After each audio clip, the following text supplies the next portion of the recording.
અને વાત હવે રાજકોટની કરીએ, જ્યાં સ્નાનઘરને સીવણ ક્લાસ બનાવી દેવાયું છે. વોર્ડ 13ના ભાજપ આગેવાન ધર્મેશ જરિયાની કરતૂત સામે આવી. સ્વામિનારાયણ ચોક નજીક મનપાની મિલકત પચાવી પાડી છે. ભાજપ આગેવાન અને સ્થાનિક કોર્પોરેટરની મિલીભગત હોવાનું કહેવાઈ રહ્યું છે. સ્નાનઘરને સીવણ ક્લાસ બનાવી ઉઘરાણા શરૂ કર્યા છે. મહિલા દીઠ મહિને ₹700ના ઉઘરાણા થઈ રહ્યા છે. તો ડેપ્યુટી કમિશનરનો સીવણ ક્લાસ બંધ કરવા આદેશ પણ છે. તો ડેપ્યુટી કમિશનરનો આદેશ ગોળીને ભાજપના આગેવાનો પી ગયા હોય તેવો ઘાટ સર્જાયો છે. રાજકોટ શહેરના વોર્ડ નંબર 13માં આવેલા સ્વામિનારાયણ ચોક પાસેના દુઃખદ પ્રસંગના એક સ્નાનાગાર ઉપર કબજો કરીને આ સ્નાનાગારની જગ્યાને સીવણ ક્લાસમાં ફેરવી નાખવાનો કારસો છે તે સામે આવ્યો હતો. આવા દ્રશ્યોની અંદર જોઈ શકો છો, અહીંયા માઠા પ્રસંગ એટલે કે દુઃખદ પ્રસંગ હોય ત્યારે મહિલાઓ માટે અને પુરુષો માટેના સ્નાનઘરની આ જગ્યા છે. પરંતુ થોડા સમય પહેલાં જ અહીંયા સ્થાનિક કાર્યકર્તા છે તેના દ્વારા આખી જગ્યા છે તેના ઉપર કબજો કરીને અહીંયા સીવણ ક્લાસ છે તે શરૂ કરી દેવામાં આવ્યા હતા. સીવણના મશીનો મૂકવામાં આવ્યા હતા અને મહિલાઓ છે તેમને અલગ અલગ સમયે ત્યાં અહીંયા સીવણ ક્લાસ માટે બોલાવવામાં આવ્યા હતા. સીવણ ક્લાસ તો અત્યારે અહીંયા જોવા નથી મળી રહ્યા, પરંતુ આખો અહેવાલ સામે આવ્યા બાદ એકાએક જ છે એ સીવણ ક્લાસ છે બંધ કરી દેવામાં આવ્યાની વિગતો છે તે સામે આવી રહી છે. આપણી સાથે સ્થાનિક વ્યક્તિ છે. શું નામ છે આપનું ભાઈ? ધર્મેશભાઈ જરિયા. ધર્મેશભાઈ, તમારા ઉપર જ આરોપ છે કે સીવણ ક્લાસ બનાવતા હતા, શું હતું અહીંયા? અરે આ લોધેશ્વર કોઓપરેટિવ સોસાયટી દ્વારા છેલ્લા લગભગ ઘણા વર્ષોથી આ માઠા પ્રસંગની કોટરીનું ધ્યાન રાખવામાં આવે છે.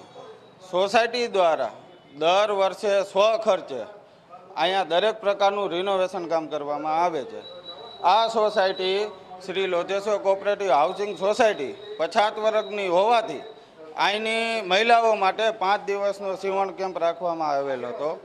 એ કેમ્પ બાબતે રાજકોટ મ્યુનિસિપલ કમિશનરમાં આપણે અરજી કરેલી હતી કે 5 દિવસનો કેમ્પ ચલાવવા માટે. બીજું, અહીંના 154 પ્લોટ હોલ્ડર દ્વારા આ કેમ્પ ચલાવવા માટે સહમતિ પણ આપવામાં આવેલી. સરકારી જગ્યા છે, માઠા પ્રસંગની જગ્યા છે, છતાં પણ અહીંયા સીવણ ક્લાસ ચાલુ હોય મંજૂરી વગર તો બરાબર. આરએમસીમાં રાજકોટ મહાનગરપાલિકામાં આ બાબતે 5 દિવસની અરજી કરેલ છે.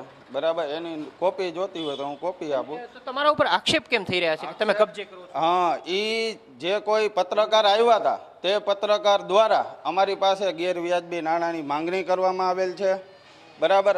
બીજું, અંદર સમાજની દીકરીઓ બેઠી હતી તોય ત્યારે અચાનક ઘસી આવીને જેન ફાવે એમ ગેરશબ્દ વાપરેલા છે.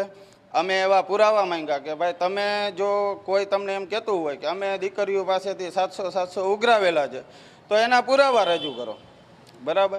બીજું કે સોસાયટી દ્વારા આ માઠા પ્રસંગની કોટરીમાં દર વર્ષે નાના મોટા વિધવા મહિલાઓ માટે જે તે કાર્યક્રમ કરવામાં આવે છે. તે વિધવા મહિલાઓ પોતે પગભર થાય તે હેતુથી 5 દિવસનો આ કેમ્પ રાખવામાં આવેલો. હવે મશીન કા હટાવી દીધા? જો 5 દિવસનો કેમ્પ હતો. બરાબર. હવે કાલે જે એક પત્રકાર આવ્યા હતા તે આવીને સીધી છોકરીઓને અને બૈરાઓને મન ફાવે તેવા ગેરશબ્દ વાપરી ગયા છે. તે બાબતે સોસાયટી દ્વારા આજ રોજ પોલીસ કમિશનરમાં અરજી કરવાની છે. હાલ 11 વાગે અમારા અહીંના સોસાયટીના પ્રમુખ છે તે જલારામ હોસ્પિટલમાં એડમિટ છે. તેઓનું એક નાનું એવું ઓપરેશન કરવામાં આવ્યું છે. તેથી તેઓ ત્યાંથી ડિસ્ચાર્જ થાય એટલે અમારા લીગલ એડવોકેટ મારફતે તે પત્રકાર વિરુદ્ધ આ ખોટા આક્ષેપો સાથે કોઈ પણ પુરાવા વગરની આ એક પ્રેસ નોટ રિલીઝ કરવામાં આવી. મશીન અમે જો 5 દિવસનો કેમ્પ રાખેલો. પૂરા થઈ ગયા 5 દિવસ? હા, 5 દિવસ. એમાં એવું છે અમે કાલથી કેમ્પ ચાલુ કરેલો. હા, પણ કાલે જે અહીંયા એક પત્રકાર આવી અને 50 દીકરીઓની વચ્ચે ગેરશબ્દનો ઉપયોગ કરેલો. સાચા હોવ તો તમે શું કમેન્ટ મશીન દૂર કરવા જોઈએ? પણ તમે એક વસ્તુ સમજો છો, સાચા હોય તો શું કમેન્ટ? પણ દીકરીઓ જ વહી ગઈ. તે લોકોએ દીકરીઓને અહીંથી કાઢેલી છે. એ લોકો કાઢે પણ પ્રશ્ન તમારો, તમે આગેવાન છો. હા, બરાબર. અમે અહીંયા સમજાવી શકો ને, કારણ કે તમે સમજાવ્યા તો જ બેનો અહીંયા આવ્યા. 5 જુવાન છોકરીઓ હોય 20 વર્ષની. બરાબર. એ 20 વર્ષની દીકરીઓને કોઈક મન ફાવે એમ વર્તન કરે તે વ્યાજબી ન કહેવાય. તેથી દીકરીઓએ એવું કીધું કે ભાઈ અમને અહીંયા અમે સેફ નથી જણાતા, તેથી અમે આવતીકાલથી નહીં આવશું. આ ધર્મેશભાઈ જરિયા છે પોતાનો બચાવ કરી રહ્યા છે અને તેમનું કેવું છે કે અહીંયા સ્નાનાગર જ છે અને માત્ર આ સોસાયટીના જે બહેનો છે એમને પગભર કરવા માટે તેઓ અહીંયા સિવણ ક્લાસ ચલાવતા હતા, પરંતુ તેમના જે પ્રકારના આક્ષેપો છે કે કોઈ અજાણ્યા પત્રકારો આવીને તેમને ધમકાવતા હતા, એ બાબતે કેટલું સત્ય છે એ જોવાનું રહેશે. હાલ તો આખા સ્નાનઘરનો વિવાદ છે એ ચર્ચાના ચકડોળે ચડ્યો છે. કેમેરામેન માધવ ભટ્ટ સાથે મયુર સોની, સંદેશ ન્યૂઝ, રાજકોટ. મામલાને લઈને હકીકત શું છે? આમાં હકીકત એવી જાણવા મળી છે કે કોઈ ભારતીય જનતા પાર્ટીના આ કોર્પોરેટર કે આમ તમે જોશો કે ઉપરથી નીચે સુધી ભ્રષ્ટાચારમાં ખદબદતું આ ભાજપ અને ગમે ત્યાં પોતાના કાર્યકરોને વગર મંજૂરીએ એ જે પરમિશન આપી દેવાની કે તમે અહીંયા તમારે કરી નાખો, કાંઈ વાંધો નથી, પણ જે આ જગ્યા છે એ માઠા પ્રસંગે નાહવા માટે આજુબાજુની સોસાયટીવાળાને નાહવા માટેની આ જગ્યા છે. પણ આ લોકોનું કહેવું એવું છે કે અમે 5 દિવસીય કે તમે 5 દિવસીય રખાવો, 1 દિવસીય રખાવો, પણ તમે કોર્પોરેશનની મંજૂરી લ્યો, મંજૂરી લીધા વગરનું આ કામ તમે કરી શકો નહીં. અને ભારતીય જનતા પાર્ટીના કોર્પોરેટર કે જે પોતાની મનમાની હલાવી અને અત્યારે તમે જોશો તો ઉપરથી નીચે સુધી ભ્રષ્ટાચાર અને પોતાની મનમાની કરવાનું કે જ્યાં એને મજા આવે ત્યાં એને મંજૂરી આપી દેવાની કોર્પોરેશનની મંજૂરી લીધા વગર. એટલે આ એક ખોટી વસ્તુ છે કે જે નાના માણસોને જે નાવાનું સાધન છે માઠા પ્રસંગે, અને ત્યાં તમે જો કોઈ વ્યવસાય ચાલુ કરાવી દો તમારા કોઈ મળતિયાઓને, તમારા કાર્યકર્તાઓને કાંઈ લાગતું વળગતું હોય એના માટે, તો એ બહુ સારી વાત નથી. એટલે આમ તમે જોશો તો ઉપરથી નીચે સુધી જે આ ખદબદતું ભારતીય જનતા પાર્ટી છે એને ભ્રષ્ટાચાર સિવાય એને રોડ રસ્તા નથી દેખાતા, એને મોંઘવારી નથી દેખાતી, પણ માત્ર ને માત્ર એને આવી જ વસ્તુ બધી દેખાય છે. એટલે તમે જોશો અત્યારે લોકો જે રોડ રસ્તાથી પરેશાન થાય છે એમાં આ ધ્યાન દેવાને બદલે વોર્ડના કોર્પોરેટરો માત્ર ને માત્ર ક્યાંથી માલ મળે, ક્યાંથી સેટિંગ થાય આ કરવા સિવાયની કોઈ વસ્તુ કરતા નથી. એટલે આ લોકોને પૂરેપૂરી સજા દેવાની જરૂર છે. અને હવે હું જાહેર જનતાને પણ કહેવા માંગુ છું કે હવે પરિવર્તન જરૂરી છે અને આ લોકોને એની ઓકાત દેખાડવી જરૂરી છે.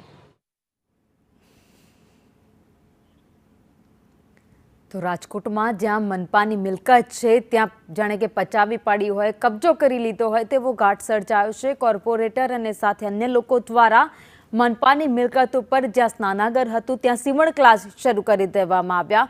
એટલું જ નહીં, જ્યારે જેના ઉપર આક્ષેપ લગાવવામાં આવ્યો છે કોર્પોરેટર પર, તેમનું કહેવું છે કે આવી કોઈ વાત નથી, અમે માત્ર બહેનો આગળ વધે તે માટે એક સીવણ ક્લાસ શરૂ કર્યા હતા, પરંતુ કેટલાક લોકો ત્યાં આવ્યા અને એણે અપશબ્દો કહ્યા એટલે મહિલાઓ જતી રહી ત્યાંથી.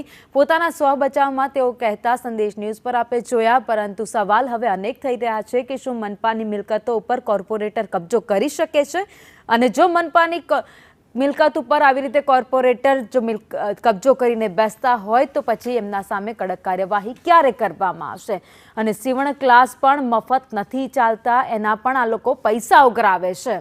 એટલે કે અત્યાર સુધીમાં અનેક વાર જ્યાં મનપાની મિલકત છે તેના ઉપર અલગ અલગ ક્લાસ ચલાવવામાં આવે છે અને રૂપિયા કમાવાનું જાણે કે એક સાધન બનાવી દીધું હોય સ્નાનાગર તેવો ઘાટ સર્જાયો છે.